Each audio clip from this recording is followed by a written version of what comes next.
Well, huge disappointment from the lunchtime kickoff at Ewood Park. Blackburn Rovers 1, Sheffield United 0. Alongside me still is Dean, Kevin Gage, swiftly making his way down from the commentary position. Having had such a good week, you said it at the start, Gage, you thought it'd be tight, but to not take anything at all is hugely disappointing. Yeah, I thought it would be tight. Yeah, at the end of the day, at the end of the game, it wasn't very tight. I think Blackburn probably deserved to win that. You know, especially if their second half performance. You know, at the end they've hit the woodwork twice as well. They've had one or two opportunities second half. I think overall, I have to hold my hand up and say they were the better side. Well, for as bad as Blackburn were when they met earlier this season here at Bramall Lane, they're every bit as good this afternoon, weren't they, Brian? Yeah, I was very impressed with them. You know, I think what's happening is we're looking at teams that are approaching the game against us now. Now, I don't know if there's some kind of mental fatigue going on. You know, it's been a long season, but they're running into a run of games now where they're playing a lot of the teams in and around them. And that could be key. And we talk about things like, you know, the opposition will study what we've been playing like, and they'll put a game plan together. And I think if we're not careful, and I think if some of our senior players with, you know, a little bit extra don't come to the party, we could find ourselves getting swallowed up by the pack. Well, the problem is we've still got 11 games or so remaining of the league season, Gage. I mean, the lead as we sit here now is down to 6 points. Middlesbrough still to play. If they were to get a win at Reading, that obviously closes further. You've got to finish the race. Yeah, I'm not going to panic too much. You know, we've had one poor half. Very disappointed, frustrating as you mentioned for that second half performance. First half, I thought we were okay, played quite well. We played some great football with no real end product though. But second half, we just never got going.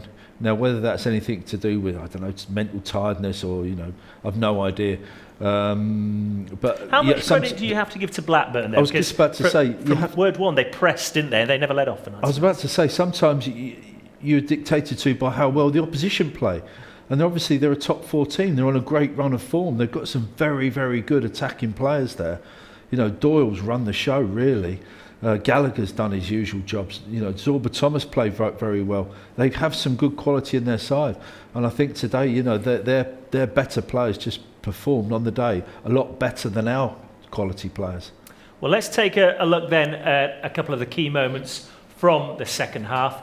Blackburn came out of the traps very well after half-time, and it could have easily been 2-0 but for the woodwork, Brian. Yeah, I mean, they've committed players forward. That's a brilliant effort, by the way. If you look at the technique from the lad, you know, the ball's rising and he's managed to get lift and power to lob Wes, basically. Great effort. Yeah, impressive technique from Smodic there.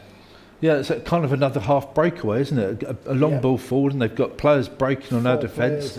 I mean, he's broken midfield. He's got a free strike at goal from just on the edge of the penalty area. Yeah, as Brian says, great technique. He was unlucky not to score there. Did it really sum up the afternoon for the Blades, though, that really the only chance of note in the second half fell to Ollie McBurney? It was a miss-hit by Jack Robinson, and he just couldn't get the power behind it.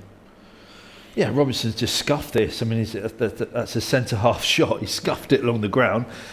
I said in commentary, on another day, McBurney gets his side foot on that and it maybe goes in the corner. It's just an instinctive forwards reaction to divert the ball onto goal. Should he have done better, Brian? You're a striker. I think he should have done better. I think that has basically summed up how we've approached the game. And that's why I say I'm not being harsh on anybody. I'm just saying that sometimes we haven't been engaged as quickly from the get-go as the other team have. And if you're a centre forward on your mettle in that position, you're in the box. You know, you live and breathe on chances and goals. You're right in the middle of the box. You know, you've got to get a better contact than that. It's lazy.